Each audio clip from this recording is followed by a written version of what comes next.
A origem da máfia vem do sul da Itália na época medieval, no contexto em que os agricultores que possuíam pequenas terras sofriam nas mãos dos senhores feudais que possuíam grandes porções de terra e faziam de tudo para conseguir mais poder ainda. Com isso, os camponeses se uniram e começaram a combater os senhores feudais. Com o tempo, mais e mais camponeses foram se juntando a essa organização buscando proteção e eventualmente isso acabou se voltando contra eles, já que a máfia sistematizou esse esquema de proteção e passou a destruir a terra daqueles que não pagavam. Quem queria evitar isso tinha que se submeter às vontades dos mafiosos e ao esquema de proteção forçada. Com os anos, a máfia foi crescendo e se espalhou para o mundo inteiro, principalmente para os Estados Unidos. Essa expansão da máfia inspirou o escritor Mario Puzo a escrever a série de livros The Godfather, ou em português, O Poderoso Chefão, que eventualmente se tornou a trilogia de filmes do mesmo nome dirigida por Francis Ford Coppola, que viria a ser um dos filmes favoritos de um mangaka do outro lado do mundo. O amor do Araki pela Itália e pelos filmes de máfia fizeram ele ter a ideia de situar a parte 5 do seu mangá nessa temática. E foi aí que surgiu a Passione, a versão de JoJo da máfia italiana. E nesse vídeo eu vou explicar a sua história, sua hierarquia, o seu funcionamento e tudo mais que tiver para falar sobre a Passione. Então, vamos lá!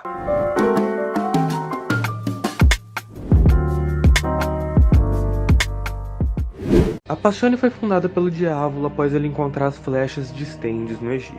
Ele vendeu 5 delas para uma mulher chamada Enya e manteve uma para si. Não é dito o momento exato em que a Passione iniciou essas operações, apenas que foi durante os anos 80. No entanto, é possível assumir que foi em 1986, após um aumento drástico da criminalidade por toda a Europa.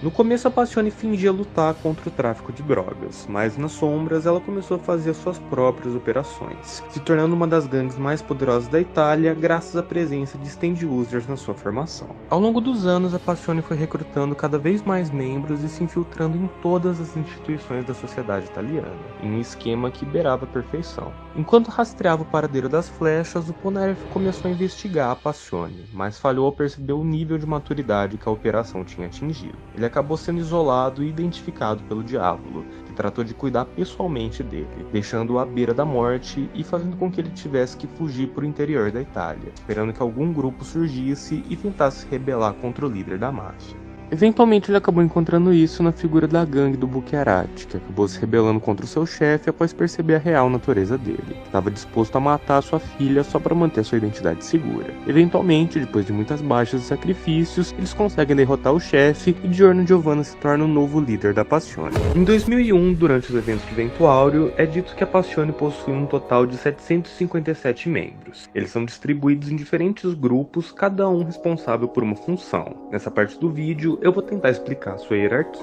Como fundador, o Diavolo é o primeiro chefe da gangue.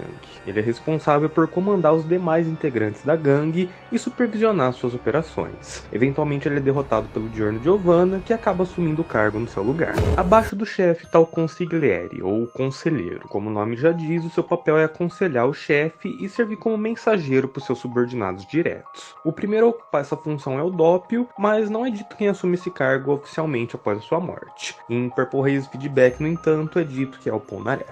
Logo abaixo do consigliere está a Unità Speciale, ou Unidade Especial. Ela é considerada a elite da Passione e opera diretamente sob o comando do chefe e do consigliere, sendo encarregada de rastrear e matar os traidores da gangue. Os seus membros são o Squalo, com seu stand The Clash, que é um stand que é um tubarão que tem o poder de se teletransportar entre líquidos e que opera juntamente com o Tiziano e o seu stand Talking Head, que tem o poder de fazer a pessoa mentir, dizendo e fazendo tudo que for o oposto do que ela quiser. Mesmo eles não sendo stand users tão fortes assim separados, juntos eles são perfeitos para o assassinato, já que eles podem facilmente isolar um membro e causar sua morte. Depois vem o Chocolata com seu stand Green Day, um stand que libera uma espécie de mofo que infecta uma pessoa e pode corroer a sua carne caso ela diminua a sua altitude atual. Ele opera junto do Seco com seu stand Oasis, que tem o poder de liquidificar o solo, fazendo as pessoas afundarem e permitindo que ele se movimente livremente pelo subsolo. O Green Day sozinho já é um stand perigosíssimo que pode matar a população de uma cidade sozinho, mas aliado ao Oasis ele se se torna mais perigoso ainda, já que ele pode acertar alvos específicos e fazer eles afundarem e morrerem. E por último tem o Carne com seu stand Notorious B.I.G., stand que só é ativado após a sua morte, então ele provavelmente só é utilizado em último caso. Ele é o stand com os status mais altos da série, sendo praticamente indestrutível e imune a ataques diretos, podendo seguir um objeto independente da velocidade que ele assume. Esse stand é assustador em vários níveis e quase matou metade da gangue em segundos. Fica como menção honrosa o personagem Rigatoni e o seu stand Public Image Limited. Ele é um sniper cujo stand é uma bala que é mais poderosa e veloz que as demais, podendo absorver a energia dos stands que forem atingidos. Ele aparece na light novel Golden Heart, Golden Ring, mas não é crime, então ele fica aqui só como menção. Depois vem os Caporedimes, que são encarregados de administrar os negócios da gangue. Geralmente eles controlam um território e têm diversas células menores à sua disposição. Mesmo eles sendo extremamente poderosos, eles têm que se vestir como civis normais e se misturar com a multidão. Muitos têm empregos normais durante o dia para disfarçar sua identidade. Para se tornar um capo, é necessário trazer muito dinheiro para a gangue. No total há 9 capo-regimes, mas na história só são mostrados 2, o Perículo e o Polpo, que eventualmente é substituído pelo Bukiarati. O Perículo é um humano normal que não possui um stand. No mangá é mostrado ele como o responsável por recuperar o tesouro do Polpo e promover o Bukiarati a cabo. Ele é tão leal ao chefe que foi capaz de cometer suicídio só para passar uma mensagem para a gangue. Já o Polpo é o responsável por cuidar dos assuntos relacionados aos stands, sendo também o responsável por recrutar novos membros e dar stands para ele. Esse procedimento é realizado através do teste do isqueiro. Não é revelado o teste que os demais caporedimes fazem, mas o teste do isqueiro consiste em pegar um isqueiro ligado e devolvê-lo ainda ligado para o Polpo. Como ele está numa cadeia, a maior dificuldade é passar pelos guardas sem ser descoberto por eles. Caso a chama se apague, o stand do Polpo, que é o Black Sabbath, irá aparecer e perfurar a pessoa com uma flecha. Se ela se provar digna, ela vai receber um stand. Caso não, ela vai morrer. Esse teste serve tanto para garantir novos stand users, quanto para garantir pessoas que sejam espertas o suficiente para conseguir de fato passar pelo teste sem apagar a chama. Caso ela suborne os policiais, ela vai demonstrar que ela é uma pessoa com lábio suficiente, e caso ela esconda o isqueiro aceso contra o próprio corpo, sem reclamar, ela vai mostrar que ela está disposta a tudo pela gangue. De qualquer forma, esse teste é perfeito. No entanto, após o Giorno passar pelo teste, ele decide matar o Polpo por ter tomado a vida de um inocente, e isso acaba destruindo a flecha no processo. Mais uma vez, fica como menção honrosa um personagem não canônico que é mostrado como capo, que é o Sogliola Lopes, de Golden Heart Golden Ring. Ele controla a área de Veneza e possui um stand chamado Joy Division, que tem o poder de trocar objetos de lugar. Aí a gente entra na parte dos times especiais, que são equipes especializadas em realizar certas tarefas. A primeira delas é a Sedione Gestione Gyoucho Desaro, ou a seção de gerenciamento de jogos de azar. Eles são responsáveis pelas operações de jogos, apostas, empréstimos e contrabando, além de cobrar as taxas de proteção dos restaurantes e hotéis. A segunda é a Sedione Gestione Sistemi Informati, ou seção de gestão de sistemas e informações, sendo os responsáveis por coletar dados e informações usando tecnologia. Um membro não nomeado é mostrado na história principal, e um membro não canônico é mostrado em Purple Haze Feedback. Ele é Canolo Murolo e ele possui um stand chamado All Along Watchtower, que é composto de 53 cartas que tem o poder de espionar alvos sem serem percebidas e trazer essas informações para ele.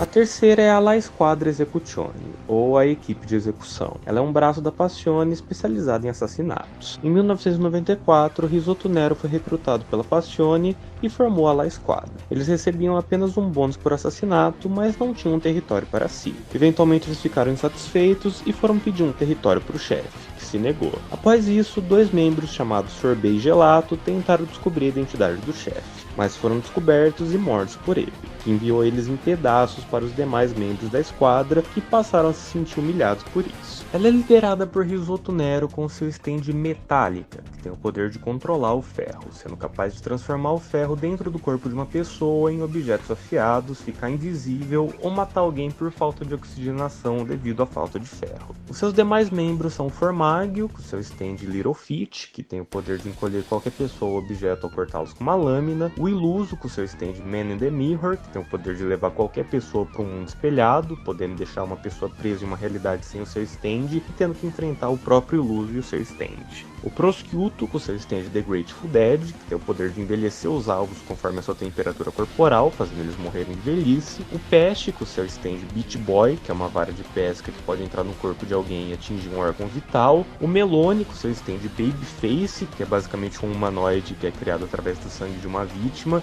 e que vai crescendo aos poucos, tendo o poder de quebrar matéria em cubos e capturar suas vítimas através disso. E por fim tem o Ghiaccio com seu stand White Album, que é basicamente uma armadura de gelo que tem o poder de congelar tudo que ele toca. Em 2001 eles descobriram que o chefe tinha uma filha e então decidiram sequestrá-la para poder descobrir a identidade dele, mas eles acabaram sendo mortos pela gangue do Bucchiarati. Falando neles, a quarta é a Squadra Guardia del Corpo, ou o Esquadrão de Guarda-Costas. Ela foi criada para escoltar a filha do chefe Trish Una em segurança para o Diablo. Ela é liderada pelo Bucchiarati, que tem o stand Sticky Fingers, capaz de abrir zíperes nas coisas. Os demais membros são Giorno Giovanna, que tem o stand Gold Experience, que é capaz de dar vida às coisas. Leonia Bacchio, seu stand Moody Blues, que tem o poder de reencenar coisas que aconteceram em um ambiente. Guido Mista e o seu stand Sex Pistols, que tem o poder de redirecionar balas. Narancia Girga, com seu stand Aerosmith, que é um stand no formato de um avião de brinquedo que tem armas de verdade. E por Panacota Fugo, com seu stand Purple Haze, que tem o poder de liberar um vírus mortal. A quinta é a Sessione Droghe, ou Sessão de Drogas, que são os responsáveis por cultivar ou sintetizar as drogas e vendê-las. Não é mostrado quem são seus membros no mangá, mas é deixado entender que essa seção foi extinta após o Giorno se tornar o líder da máfia. No entanto, a light novel Purple Haze Feedback aprofunda mais esse grupo. O primeiro membro é Massimo Volpi, seu stand Maniac Depression, que tem o poder de aumentar as funções biológicas e sintetizar drogas usando sal. O segundo membro é Vladimir Kokaki, o seu stand Rainy Day Dream Away, faz as pessoas ficarem com sentimentos trancados. Por exemplo, se você estiver triste e ele ativar o seu stand nesse momento, você não vai poder sentir outra coisa a não ser que você saia do alcance do stand dele. O terceiro membro é Vittorio Cataldi, o seu stand Dolly Dagger. O poder de stand é refletir 70% de qualquer dano causado ao seu usuário para uma pessoa que estiver no reflexo da adaga ao qual o stand está ligado. Os outros 30% de dano ainda são tomados pelo usuário. E a quarta e última membra é Angélica Atanasio, seu stand Nightbird Flying, que faz os alvos experimentarem o efeito mental de um viciado em drogas, esquecendo coisas importantes, sofrendo alucinações e tendo uma queda drástica da inteligência e do poder de escolha. Após o Giorno acabar com essa seção da máfia, eles acabam se voltando contra a Passione, mas são derrotados por um time de stand users que possui o Fugo. Lembrando que esses acontecimentos não são considerados canônicos, mas eu achei interessante trazer aqui para vocês. Os demais grupos são chamados de quartiere ou distritos. Eles não têm uma função específica e servem os interesses do seu capo. No começo, a gangue do Bucchiarati se enquadrava aqui. De qualquer forma, isso é tudo que eu tinha para falar sobre a Passione, que para mim é um dos conceitos mais interessantes de JoJo. Nem preciso dizer que esse vídeo me deu um trabalho absurdo, então deixa o seu like, se inscreve e comenta aqui o que você achou. Forte abraço e até a próxima.